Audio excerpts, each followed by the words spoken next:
Hey scientists, glad to see that you've adjusted your posters and really applied what you thought about what the experts said about heat loss and heat transfer and all that good stuff, and why the ice cube melted on the metal piece quicker than it did on the wood. And so now I'm going to ask you to take everything that you did and thinking about those adjustments that you made on those posters and put it to the test.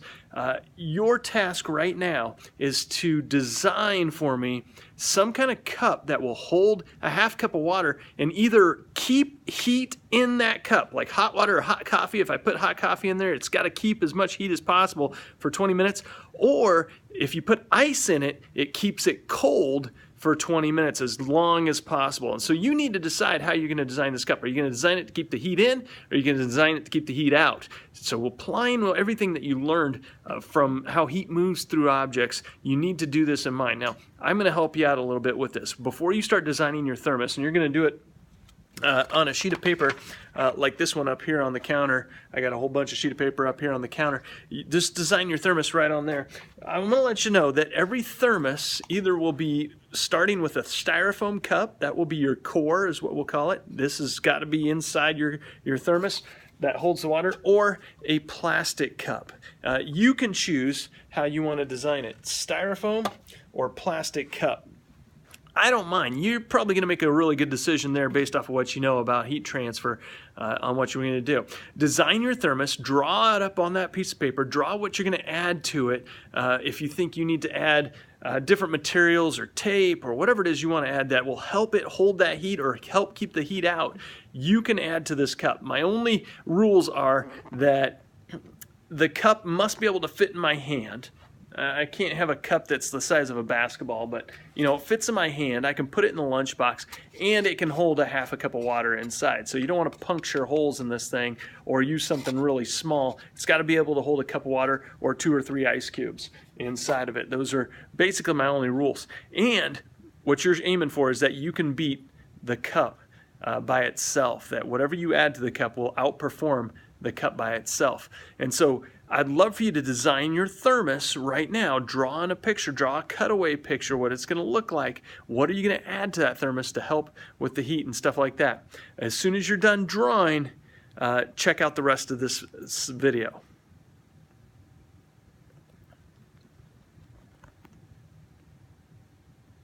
Have you started drawing yet? Okay, put this video on pause. I'll wait.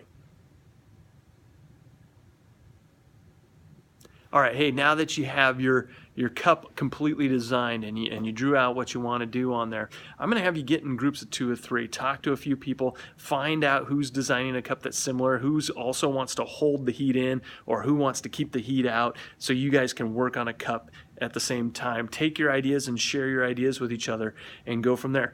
When you figure out how you want to do it, draw it up, or add to somebody's cup that they've already drawn, somebody's design, and then I want you to write a testable question. What are you going to change on the cup from just styrofoam or from just plastic, and what are you going to measure? So when you write your testable question, it's going to be in the form of a question, just like we've been practicing.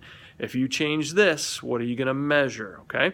Go ahead and write your testable question. Get in your groups of 2 or 3, no fewer than 2, no more than 3 in a group. Write that testable question. As soon as you got that testable question, come check this video out some more. Okay? Hit the pause button right now.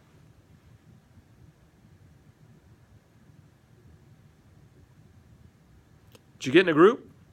Hey, excellent. Why don't you show me that drawing that you made in your testable question? Just go ahead and show it up to the camera there. I'll wait. Okay, very nice. Looks good. I'm excited to see how that works. Some interesting ideas on there. Okay, very good. So let's get to it. One of the things you're going to have to do then is build a control cup and control experiment, something to compare your thermos to. And so I need you to drop a data table and a graph of what you're going to look at and how you're going to graph. I've given you an example up here on the board, and I'll spin the camera around so you can take a look at it. So here's my graph with temperature down the side and time across the bottom, and that's going to be filled in with this chart here. Every 2 minutes, after I put the ice or the hot water in, I'm going to check the temperature with a thermometer, and I'm going to record the temperature here. When I get all that in 10 minutes, we're only going to do it for 10 minutes, I'm going to record it and make my little line graph here on what it looks like. Obviously, it's going to lose temperature, lose heat, or it's going to gain heat as you go. And so the way you're going to do it is this. You're going to walk over here, one person from your group, not everybody in your group, decide that role before you get down here, is going to grab the core that you've decided on. Maybe it's the styrofoam cup core. You're going to head over here.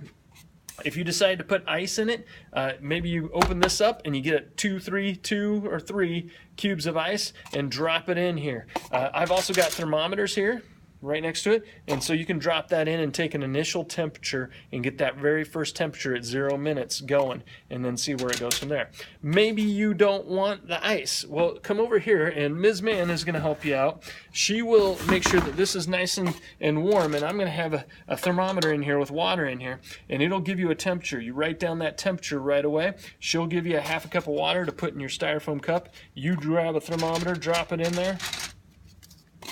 Drop it in there and take it back to your desk and start recording. Now be careful, this is hot water. I don't want you to get burned or scalded. We're going to treat everything in this experiment like it's acid, right? We're going to be as completely safe as possible. Now let's say you don't want the styrofoam cup. That's fine. I've got the plastic cups. If you want a plastic cup for a core, same deal. Grab a thermometer, drop it in the plastic cup, grab a piece of ice, 2-3 pieces of ice, drop them in here, take it back to your desk, and every 2 minutes start recording. During those 2 minutes while you're waiting, maybe somebody's recording it on a Chromebook, the timer, so you get every 2 minutes. I don't know.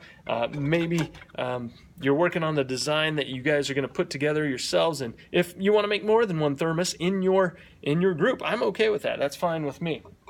But here's the deal, we need to get the controls. So maybe you don't want the ice and you want the hot water. Again, Ms. Mann is going to help you out. She'll scoop some hot water in here, maybe only about a half cup. It doesn't take a lot to put in here. Record that for 10 minutes, put it into your data table, and graph it when you are all completely done with all of that. So you've designed a thermos. You've gotten a group of 2 or 3 people. You looked at each other's thermoses and came up with a really good idea, synergized a brand new idea or added to someone's idea. Number 3, it's up here on the board too, right there. Number 3, you are writing a testable question with your group. What are you going to change from the styrofoam? You're not just going to leave it styrofoam. What are you going to do to it? What are you going to add to it? Or the plastic cup? What are you going to measure? Obviously, we're measuring temperature change. And then 4, you've got a table and a graph, just like mine right up there. And then you start your control experiment with just the styrofoam, just the plastic. Don't do anything to those on your control experiment. We want to see what they do without adding anything to the styrofoam or anything to the plastic. That's number 5, the controlled experiment. Once you get all the way through the controlled experiment, you've graphed everything, you recorded your temperature every 2 minutes. You're looking at the Fahrenheit side, not the Celsius side of the temperature gauge, and I'm sure Ms. Mann can help you with that. The last thing you need to do, your exit ticket out of here, is you need to make a list of materials that you might need to bring on Monday, and who's going to bring those materials out of your group to be able to build your thermos. Like I said, we're not building thermoses today. We're just designing them, thinking about the materials we need, and then we're going to check the experiment on how these 2 cups do by themselves without any additions to them. We'll take the temperature. Oh, by the way, the Fahrenheit side is on the left side. And so wherever the red line goes on the left side is the temperature. So like, I know it's a little fuzzy. This one's about 68 degrees right now inside the room. That's the air temperature. You can kind of see it lined up to 68. All right. Hey, there was a lot in that video, but I'm confident you'll do your very best on this while I'm gone. I'll be back after lunch to come in and check on you. If you have any questions, you can email me, and I'll make sure that I have my email on all morning and get back to you right away, okay? You guys can do this. I'm really excited to see what kind of temperature and experiments and designs that you come up with, and Monday we start building our thermoses. All right? Have a fantastic science period. I'm excited to see what you can do. See ya.